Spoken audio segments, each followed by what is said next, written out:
Can you imagine, जिस जगह आप इतनी हरियाली देख रहे हैं वहीं कभी एक बंजर पथरीली ज़मीन थी जहां सिर्फ इन्वेसिव बुशेस और सूखे पत्थर हुआ करते थे। लेकिन आज ये जगह मारवाड़ के डेजर्ट इकोसिस्टम का एक लिविंग म्यूजियम बन चुकी है। खमागणी साहब, मैं हूं पवनेंद्र सिंह राठौड़ और आप देख रहे हैं सेज ऑफ ट्रैवल पाथ, जहां हम सिर्फ कहानियां नहीं करते, हम हर रास्ते की कहानी ढूंढते हैं। हमारा सफ़र शुरू होता है सिंगोरिया पोल से। यहाँ पे एडल्ट टिकट 100 रुपीज़ है और स्टूडेंट्स के लिए एंट्री फ्री है अगर उनके पास वैलिड आईडी है। यहाँ पर ट्रेल की इन्फॉर्मेशन दी जाती है। मेनली 4 तरह के ट्रेल्स हैं। हमने येलो ट्रेल को चूज़ किया है। आप अपनी प्रेफरेंस और टाइमिंग के अकॉर्डिंग आप अपना ट्रेल चूज़ कर सकते हैं। बेटर ऑप्शन है कि आप येलो और वाइट ट्रेल चूज़ करें, जो कि आपको बहुत ही अच्छी सीनिक व्यूज़ दिखाएगा। अगर आप नेचर को सिर्फ देखना ही नहीं, समझना भी चाहते हैं तो गाइडेड वॉकिंग टूर भी ले सकते हैं, जिसका चार्जेस 200 रुपीज़ है, चाहे आप इंडिविजुअल हो या 10 जनों का ग्रुप हो। यहाँ से आगे बढ़ते ही आपको कुछ प्लांट्स दिखाई देंगे जिनके बारे में वहाँ पर इंफॉर्मेशन दी गई है, और उससे थोड़ा सा आगे बढ़ते ही कुछ सीढ़ियाँ दिखाई देगी और आपका टूर जो है वो स्टार्ट होता है। अब हम सीढ़ियों से नीचे उतर रहे हैं और यहाँ से शुरू होता है असली एडवेंचर। आप यहाँ अपनी पसंद का ट्रेल चूज़ कर सकते हैं। अगर आप देवकुंड लेक और बर्ड वॉचिंग एंजॉय करना चाहते हैं तो ब्लू ट्रेल बेस्ट है, और थोड़ा एडवेंचर और कैनियन जैसा एक्सपीरियंस चाहिए तो येलो गली ट्रेल ज़रूर ट्राई करिए। ग्रीन ट्रेल आपको पुरानी सिटी वॉल तक लेकर जाता है, जहाँ से मेहरानगढ़ फोर्ट के शानदार सनसेट व्यूज़ मिलते हैं। और रेड ट्रेल उन लोगों के लिए परफेक्ट है जो कम वक्त में डेजर्ट वेजिटेशन को एक्सप्लोर करना चाहते हैं। राव जोधा डेजर्ट पार्क की शुरुआत साल 2006 में मेहरानगढ़ म्यूजियम ट्रस्ट की एक विजनरी इनिशिएटिव के रूप में हुई थी। इस प्रोजेक्ट का मकसद एक सुंदर गार्डन बनाना नहीं था, बल्कि मेहरानगढ़ फोर्ट के नीचे पड़ी 70 हेक्टेयर की पथरीली और उजाड़ ज़मीन को अपने असली डेजर्ट इकोलॉजी को दोबारा जिंदा करना था। सालों तक ये पूरा इलाका बावलिया से कवर्ड रहा, जो कि एक इन्वेसिव पौधा है जिसको फ्यूल के लिए बरसाया गया था ब्रिटिश एरा के दौरान। मेहरानगढ़ म्यूजियम ट्रस्ट ने एनवायरमेंटलिस्ट प्रदीप कृष्णन और उनकी टीम के साथ मिलकर हजारों बावलियों के पौधों को हटाया और मारवाड़ के असली नेटिव डेजर्ट प्लांट को दोबारा लगाया। आज यहाँ 200 से भी ज़्यादा नेटिव प्लांट्स हैं, जो कि इस रॉकी डेजर्ट हैबिटेट के लिए बिल्कुल अनुकूल है। मेरे दोनों तरफ जो ये विशाल चट्टानें आप देख रहे हैं, ये लगभग 60 करोड़ साल पुरानी है, यानी डायनासोर के आने से भी कई करोड़ साल पहले की। इन प्राचीन वॉल्केनिक चट्टानों को लाखों साल तक हवा, बारिश और प्रकृति के कटाव ने तराशा है, और आज ये गहरी गलीज और खूबसूरत रॉक फॉर्मेशन के रूप ले चुकी। ज़रा सोचिए, जहां आज हम इस पथरीले डेजर्ट में खड़े हैं, वही धरती करोड़ों साल पहले टेथिस सी का हिस्सा हुआ करती थी। समय के साथ समंदर पीछे हट गया, वॉल्केनो की गतिविधियों ने इन चट्टानों को आकार दिया और प्रकृति ने मारवाड़ को उसका आज का रूप दिया। Rao Jodha desert rock park का एंट्रेंस पर रखे जियोलॉजिकल रॉक सैंपल्स और फॉसिल्स हमें इसी अद्भुत इतिहास की झलक दिखाते हैं। ये सिर्फ पत्थर नहीं है, बल्कि धरती के करोड़ों साल पुराने इतिहास के गवाह हैं। लेकिन इस पार्क की कहानी सिर्फ जियोलॉजी तक सीमित नहीं है। ये पार्क मारवाड़ की असली डेजर्ट इकोलॉजी को दोबारा जीवित करने का एक सफल प्रयास है।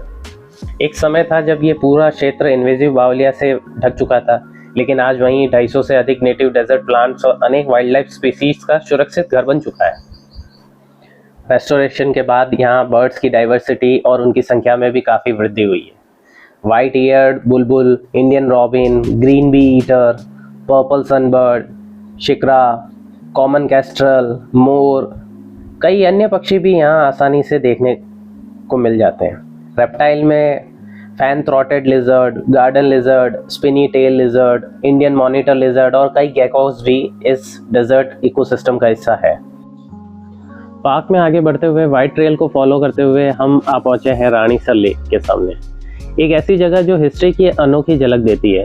ये हमें याद दिलाती है कि हिस्ट्री सिर्फ पुरुषों की नहीं, बल्कि महिलाओं का भी उतना ही इम्पोर्टेंट कंट्रीब्यूशन रहा है।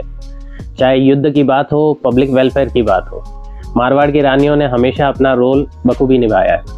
मारवाड़ के इस रीजन में हमेशा से कम बारिश होती रही है और टफ कंडीशंस में पीने के पानी की अवेलेबिलिटी एक बड़ा चैलेंज रही है। इसी वजह से रानियों की एक ट्रेडिशन बन गया था कि अपने पर्सनल एक्सपेंस से वाटर स्ट्रक्चर का कंस्ट्रक्शन करवाना। इसके प्रमुख एग्जांपल्स हैं रानीसर, पदमसर और तुर्जी का झालरा।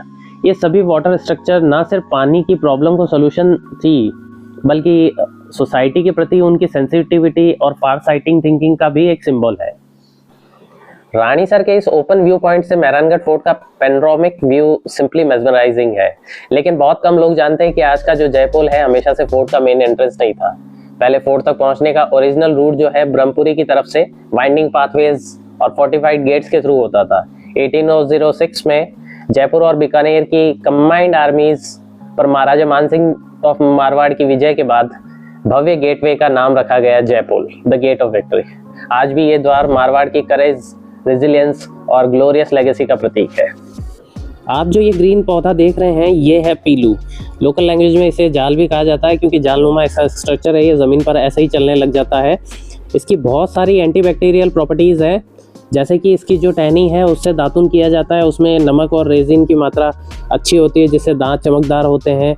इसके पत्ते के भी कई मेडिसिनल उपयोग हैं और इसके ऊपर एक फ्रूट लगता है जिसे कहते हैं पीलू, जो कि हल्के गुलाबी रंग का होता है और कुछ जगहों पर रेड भी होता है। ये खारी और मीठी जाल के नाम से भी जानी जाती है। दोनों में पत्तियों के आकार का फ़र्क होता है।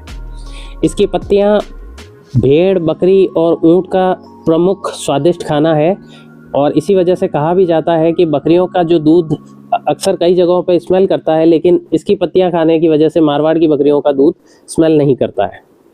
और इसके जो फल जो लगता है उस फल को एक साथ खा लेने से मुंह के छाले भी ठीक होते हैं।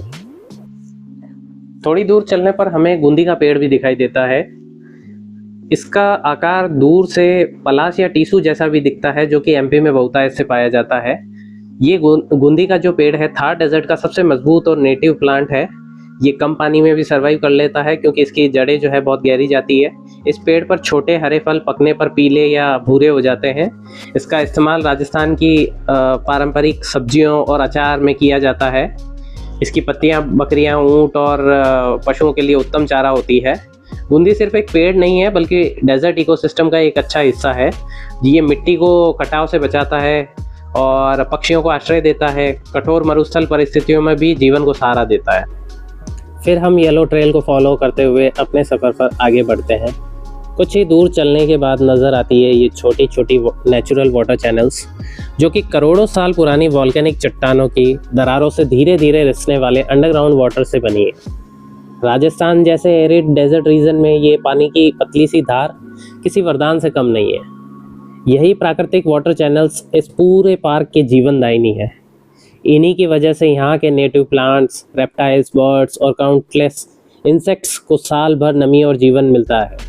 एक तरह से ये छोटे से जल स्रोत ही Rao Jodha desert rock park की इस अनोखे इकोसिस्टम की लाइफलाइन है। आज के एपिसोड में स्पेशल फीचरिंग मॉडल है all the way from Natsar Gopalgarh, mister Kirtan Singh Rathore. Model इसलिए बोल रहा हूँ क्योंकि कैमरा ऑन होते ही इनकी वॉकिंग स्पीड और एक्सप्रेशन ऑटोमेटिकली चेंज हो जाता है। लगता है जैसे डिस्कवरी चैनल और फैशन वीक का कोलैबोरेशन हो गया है। वैसे बाकी टीम को भी बुलाया था, लेकिन कुछ साहब इतने बिजी हैं जैसे इंडियन रेलवेज उन्हीं के भरोसे चल रही है। एक स्पेन में इतने सेटल हो गए हैं कि लगता है राजस्थान का वीज़ा ही एक्सपायर हो गया है। और कुछ लोगों को ऐसा है जिनकी दुनिया चित्तौड़गढ़, सांवरिया जी से आगे है ही नहीं। उसके बाद उनके लिए लिखा हुआ आता है आगे काली भीत है। और कुछ महान आत्माएं हैं दिन भर ऐसे सोएंगी जैसे वाइल्ड लाइफ डॉक्यूमेंट्री में अजगर शिकार करने के बाद सोता है। रात को उठकर PS5 खेलेंगे और बोलेंगे यही तो लाइफ है। एक भाई है जिनको छुट्टी होने के बावजूद भी बाहर नहीं निकलते। वो तो अच्छा है कि बुलेट में सेल्फ स्टार्ट आ गया है, वरना किक मारते हुए कहते हैं कि मारी तो टांगियाँ फाटे। और एक स्पेशल है जयपुर वाले कॉर्पोरेट दोस्त। कॉर्पोरेट मजदूरी को इतना कॉन्फिडेंस से हसल कल्चर बोलते हैं जैसे मंडे मॉर्निंग मोटिवेशन उन्हीं ने इन्वेंट किया था। जोक सपाट दिल के काफ़ी अच्छे लोग हैं। खैर, हम आ पहुँचे हैं थूर के पास में, या थौर, थोरिया या थापला थूर के नाम से जाने वाले पौधे के पास में। दोस्तों, सबसे पहले एक इंटरेस्टिंग फैक्ट है कि दिखने में थौर कैक्टस जैसा हो सकता है, लेकिन ये कैक्टस नहीं है। असली कैक्टस की प्रजातियाँ जो है वो अमेरिका, खासकर नॉर्थ एंड साउथ अमेरिका की नेटिव है। थौर यूफोर्बिया फैमिली का पौधा है जिसने डेजर्ट में सर्वाइव करने के लिए कैक्टस जैसा एडेप्टेशन खुद को डेवलप कर लिया है। इसी वजह से लोग अक्सर दोनों को एक ही समझ लेते हैं। थॉर की सबसे बड़ी खासियत है कि इसके अंदर हरे स्टेम्स होते हैं, पत्ते बहुत छोटे होते हैं और गर्मी आते ही गिर जाते हैं ताकि पानी की बचत हो। फोटोसिंथेसिस भी ये अपने पत्तों की जगह अपने हरे स्टेम्स से कर लेता है। इसके कांटे इससे चढ़ने वाले जानवरों से बचाते हैं और इसके गहरे रूट्स ज़मीन के अंदर छुपी नमी को ढूंढ लेते हैं। इसी वजह से ये 45 से 50 डिग्री सेल्सियस की तेज़ गर्मियों में भी बहुत कम बारिश में आसानी से ज़िंदा रह लेता है। अगर इसकी ब्रांच टूट जाए तो इसमें से सफ़ेद दूध जैसा लेटेक्स निकलता है। ये लेटेक्स त्वचा और आँखों में जलन पैदा कर सकता है, इसलिए इसे बिना जानकारी के छूना या इस्तेमाल करना ठीक नहीं है। हाँ, पारंपरिक आयुर्वेदिक और लोक चिकित्सा में इसका सीमित उपयोग है, लेकिन सिर्फ एक्सपर्ट्स की देख रेख में। आज के समय में थॉर का एक बहुत प्रैक्टिकल यूज़ भी है। कई जगहों पे गाँव में या खेतों के आसपास इसे नेचुरल फेंस के तौर पे जीवित बाड़ के रूप में भी लगाया जाता है। इसकी गहनी और कांटेदार जो ग्रोथ है पशुओं को अंदर आने से रोकती है और इसे ज़्यादा देखभाल या पानी की ज़रूरत भी नहीं होती है। तो दोस्तों, ये है केर का पौधा, थार डेजर्ट की एक आइकॉनिक नेटिव श्रब। आपको जानकर हैरानी होगी कि राजस्थान के दुनिया भर में मशहूर केर सांगरी, केर का अचार इसी पौधे के हरे फलों से बनाई जाती है। इसके पत्ते बहुत छोटे होते हैं और बहुत ही जल्दी झड़ जाते हैं। इसकी ब्रांचेस ही फोटोसिंथेसिस करती है। यह रिमार्केबल डेजर्ट अडेप्टेशन है जो कि इस पौधे को कम पानी में भी जीवित रखने की शक्ति देता है। न्यूट्रिशन की बात की जाए तो केर में vitamin C, dietary fibres, calcium, iron और नेचुरल एंटीऑक्सीडेंट का अच्छा सोर्स माना जाता है। साइंटिफिक रिसर्च के मुताबिक इसमें बायोएक्टिव कंपाउंड्स पाए जाते हैं जो एंटीऑक्सीडेंट और एंटी इन्फ्लेमेटरी और एंटीमाइक्रोबियल प्रॉपर्टीज रखते हैं। कुछ स्टडीज़ ये भी सजेस्ट करती है कि केयर हेल्दी ब्लड शुगर और हार्ट हेल्थ को भी सपोर्ट कर सकता है। दोस्तों, ये है खेजड़ी का वृक्ष, थार डेजर्ट का लाइफलाइन और राजस्थान का राज्य वृक्ष। इस पर बसंत के दौरान छोटे पीले, हरे और गुलाबी फूल आते हैं और इसकी पत्तियों को शमी पत्र भी कहा जाता है, जो कि हिंदू परंपरा में शिव पूजा के लिए एक विशेष महत्व रखती है। कुछ समय बाद इस पर लंबी हरी फलियां लगती है जिन्हें सांगरी कहा जाता है। ये सांगरी और केर मिलकर राजस्थान की वर्ल्ड फेमस केर सांगरी सब्जी बनाते हैं, जो सिर्फ स्वाद ही नहीं बल्कि न्यूट्रिशन का भी पावर हाउस होती है। साइंटिफिक स्टडीज़ के मुताबिक सांगरी में dietary fibres, calcium, iron, protein और कई ज़रूरी विटामिन्स और एंटीऑक्सीडेंट पाए जाते हैं जो डाइजेशन, इम्यूनिटी और ओवरऑल हेल्थ का सपोर्ट करती है। और सिर्फ इतना ही नहीं, खेजड़ी डेजर्ट की इकोलॉजी का भी हीरो है। ये मिट्टी की फर्टिलिटी को बढ़ाता है, तेज़ गर्मी और सूखे में भी हरा भरा रहता है और अनेक पक्षियों और जीव जंतुओं को आश्रय देता है। इसलिए खेजड़ी सिर्फ एक पेड़ नहीं है, मारवाड़ की परंपरा, प्रकृति और जीवन का प्रतीक है। और इसी के साथ हमारा सफ़र Rao Jodha desert rock park में यहीं समाप्त होता है। आज हमने सिर्फ एक पार्क नहीं देखा, हमने समझा कि नेचर और हेरिटेज जब साथ मिलते हैं तब एक बंजर ज़मीन भी फिर से ज़िंदा हो सकती है। हमने जाना कि थार सिर्फ रेत के टीलों का नाम नहीं, बल्कि लाखों सालों की जियोलॉजी, अनोखे पौधे, जीव जंतुओं और इंसानी कंजर्वेशन एफर्ट्स की एक जीती जाती कहानी है। और आपको ये सफ़र पसंद आया हो, कुछ नया सीखने को मिला हो, तो इस वीडियो को लाइक ज़रूर कीजिए, अपने दोस्तों के साथ शेयर कीजिए और सेज ऑफ ट्रैवल पाथ को सब्सक्राइब करना मत भूलिए। आपके एक सब्सक्राइब हमें और भी ऐसी हिडन स्टोरीज़ और अनएक्सप्लोर्ड डेस्टिनेशन तक पहुंचने की हिम्मत देता है। मैं हूं पवनेंद्र सिंह राठौड़, आपसे इजाज़त चाहता हूं। मिलते हैं अगले एपिसोड में एक नए रास्ते और एक नई कहानी के साथ। तब तक के लिए खमा गणिसा और याद रखिए, every path has a story.